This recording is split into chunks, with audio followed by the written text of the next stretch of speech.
Penguin Random House Audio presents Eliza Starts a Rumor by Jane L. Rosen. Read for you by Lisa Flanagan. For my mother.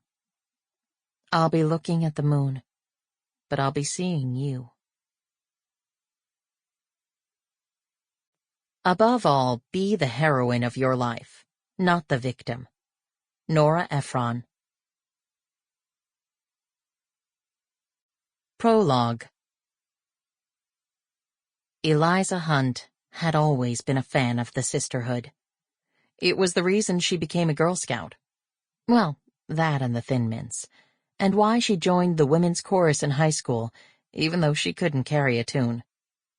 It was her impetus for pledging a sorority in college when frat boys made her nervous, and why she worked at a female-run marketing firm after graduation. Eliza was completely happy to be traveling through life in the company of her girlfriends, until one fateful night across a Greenwich Village bar, when the boyfriend that she wasn't even looking for appeared. Eliza and Luke were engaged within the year, married in the next, and pregnant with twins shortly thereafter. Soon the Hunt family of 4 moved into the house Eliza had grown up in, a traditional colonial in Hudson Valley, New York, where they quickly settled in for their happily ever after. Or so she thought. It wasn't long before Eliza found herself longing for the safety net of female friendship. She missed the camaraderie, support, candor, advice, laughs, drama, and encouragement that one gets from being in the company of other women. Eliza missed the sisterhood. She joined a Mommy and Me group, started playing round-robin tennis, and spent a lot of time at the local playground, but these interactions all left her longing for more. When she came up short, she set out to create a solution of her own. Inspired by the traditional bulletin boards at the library and supermarket, Eliza took the concept of posting things into the 21st century, creating an online source for exchange and support that, like most modern resources, can be carried around all day, right in your pocket. She named it the Hudson Valley Ladies Bulletin Board. Creating and moderating the bulletin board immediately felt like a gift to Eliza, just what had been missing in her life. After the local newspaper ran a piece featuring her and the bulletin board, its membership quadrupled. It turned out that the ladies of Hudson Valley weren't alone in their digital love affair. The newspaper reported that women in communities from Manhattan to Mumbai were also banding together online to commiserate over their pelvic floors, the glass ceiling, and everything in between. What began with sharing recipes and doctor recommendations morphed into an electronic soapbox where women could shout their innermost truths and fears from computer-generated rooftops. Children, careers, fashion, love, orgasms, money, and men were all fair topics for endless lay-it-on-the-line discussions. Women holding one another's virtual hands through the joys, the frustrations, and the traumas of life. It was a tale as old as time. From the biblical menstrual tent to the quilting circle to these modern online hives, female bonds help solidify happiness. And Eliza was happy. For a very long time. The article featured a photo of her leaning against her desk, looking smart but casual in a crisp white blouse, pencil jeans, and ballet flats. 12 years later, it still sat in a frame beside her computer. The last time that she looked at it, she had cringed.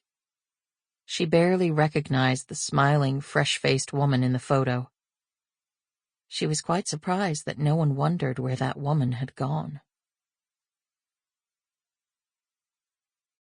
Chapter 1. Eliza Hunt. Eliza Hunt sat in the parking lot of her local Stop and Shop. Her neck was soaked in sweat, her hands trembling uncontrollably. It wouldn't be long before she'd have no choice but to curl up in a ball on the front seat of her car and give up. She looked at the curved, bold font of the familiar bright purple sign and read it out loud. Stop and Shop. Such simple instructions, yet she felt as if her body were weighted to the front seat of her car, pinned down by fear. She refocused and tried talking herself out of the car. "Eliza, the twins are coming home from college for the long weekend. You need to walk across the parking lot and buy food for them." Nothing. She had already attempted to will the panic away with calm breaths in and out, a method she had learned from the psychiatrist who treated her during her first bout with agoraphobia, some 30 years earlier. It hadn't helped then either. She pried her feet out of her sneakers, peeled off her sweat socks, and shoved them under her now drenched underarms. Thankfully, the sweat socks lived up to their name. "How did I get here?" she asked herself. She knew the answer, but as per usual, she didn't have the strength to address it.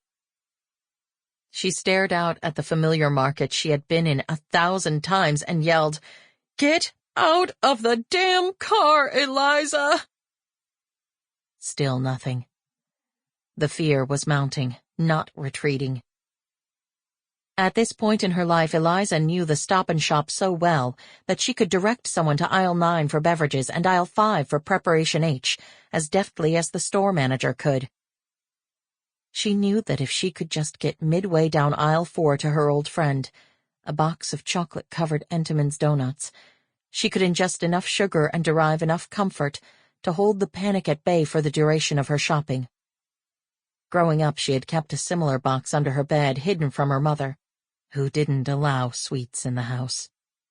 Whether she was suffering from anxiety, rebelling, or just looking for a remedy for the teenage blahs, they always did the trick.